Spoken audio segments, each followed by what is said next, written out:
Conspiração e assassinato disfarçados de estudo científico. Todo brasileiro precisa saber disso, além da polícia, o Ministério Público e toda a imprensa. O assunto cloroquina, hidroxicloroquina, esteve na mídia recentemente e recebeu tratamento de partida Fla-Flu. Algo me intrigava como médico e comecei a ler toda a literatura científica disponível. Mergulhei então na pesquisa do mecanismo da doença e no mecanismo de ação da cloroquina e hidroxicloroquina. E não é que havia muitas evidências científicas antigas e consagradas do uso da medicação para doenças virais? Mas algo me chamou a atenção. A insistência do Ministério da Saúde em desautorizar a droga. Pior ainda, foi quando começaram a fazer isso usando como referência o estudo fatídico do Amazonas. Vou lhes explicar o porquê. A primeira estranheza foi o Ministério da Saúde e a imprensa inteira começar a usar tal estudo como referência dos malefícios da cloroquina. Um pequeno adendo: a cloroquina é mais velha e mais tóxica que a hidroxicloroquina, mas no estudo do Amazonas foi ela mesma quem foi usada. Mas sigamos com minhas interrogações e observações para que acompanhe meu raciocínio como médico. A dose usada no estudo foi de 900 a 1.200 miligramas por dia durante 10 dias consecutivos, o que acarretou muitos efeitos colaterais e 11 mortes. Mas aí fiquei curioso, por que usaram dessa dose tão alta?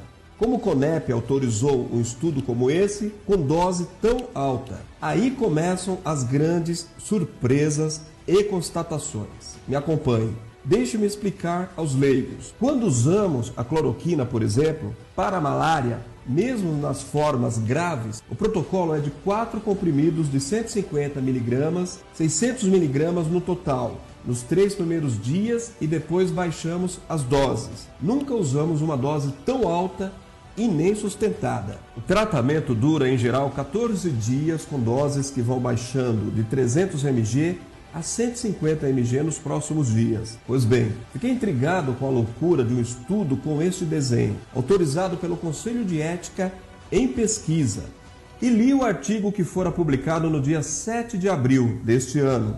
Mas no estudo havia um fato curioso.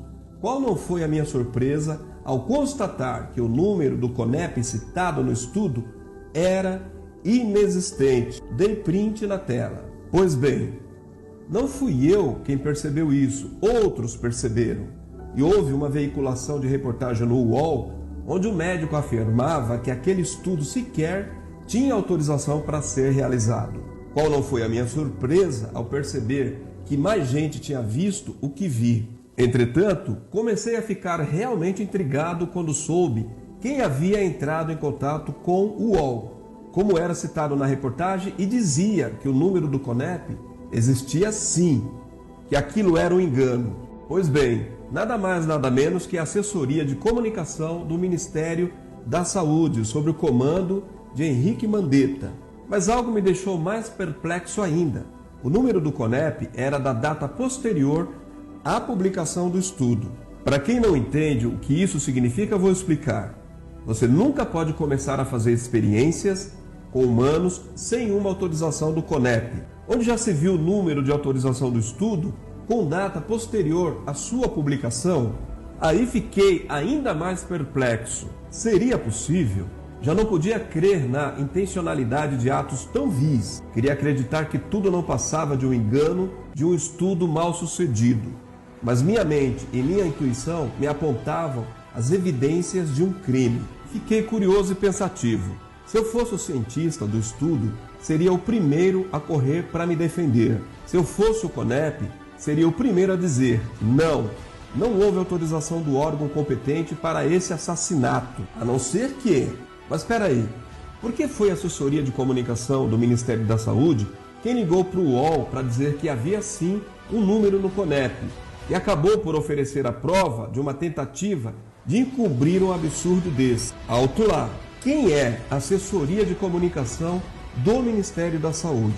Hugo Braga, conhecido militante do PCdoB. Inclusive, houve escândalo recente de sua renovação de contrato bilionário feita por Mandetta. Mas esperem aí, Quem eram os pesquisadores que assinavam o estudo? Marcos Vinícius Guimarães de Lacerda, médico e militante político da esquerda, ligado à Fiocruz. Os pesquisadores, idem. E para completar, adivinhem quem foi a cardiologista que colocou seu nome no estudo? Ludmila Ajar, médica de Caiado. Senhores, se isso não foi uma conspiração e um crime contra a vida e de ordem política, eu nem sei mais o que é crime contra a vida e contra a nação. O autor desse texto é o Dr. Paolo Zanotto. Ele é professor da USP e reconhecido pesquisador da FAPESP. Esse texto foi extraído da timeline do Dr. Paolo Zanotto e Lucília Coutinho. Baseado nesse texto, eu quero deixar aqui a minha pergunta. Quem é que vai responder pelas dezenas e centenas de mortes ocorridas aqui no nosso país? Esse texto precisa chegar ao maior número de pessoas, principalmente aqueles que perderam seus entes queridos, vítimas dessa conspiração e assassinato orquestrados pelo senhor Henrique Mandetta, enquanto esteve no comando do Ministério da Saúde. Este foi mais um Informe Marcão News. Sua agenda na web. A qualquer momento tem mais.